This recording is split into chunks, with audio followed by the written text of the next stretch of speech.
قل للمطايا اللواتي طال مصراها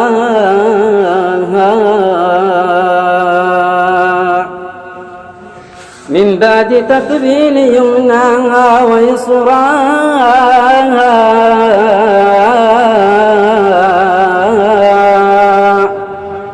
ما ضرها يوم جد البين لو وقفت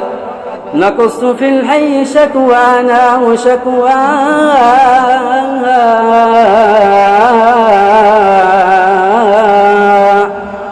لو حملت بعض ما حملت من حرك ما استعذبت ماءها الصافي ومرعاها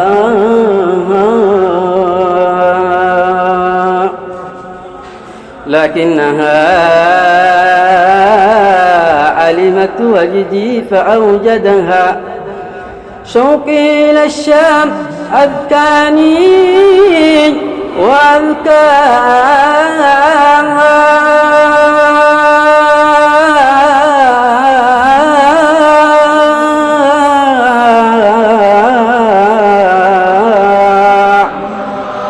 ما هب من جبلين اسمجد نسيم صبا للغور إلا وأشجاني وأشجاها ولا سرى البارق المكي مبتسما إلا وأسهر نيرانا وأسراها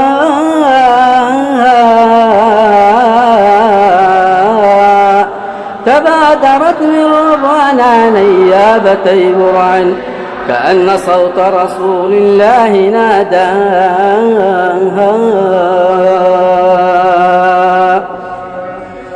حتى إذا ما رأت نور النبي رأت للشمس والبدر أنصالا وأشباها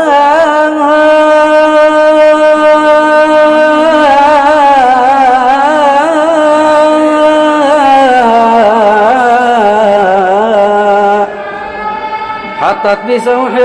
بسوح رسول الله وأطرحت أثقالها ولديه طاب مثواها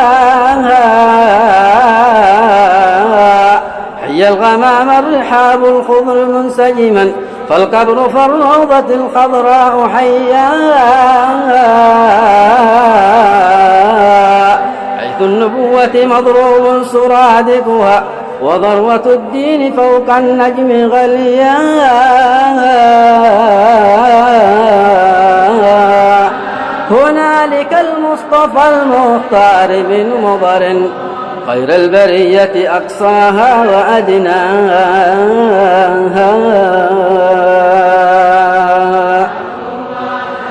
أتى به الله مبعوثا وأمته على شفا جرف النار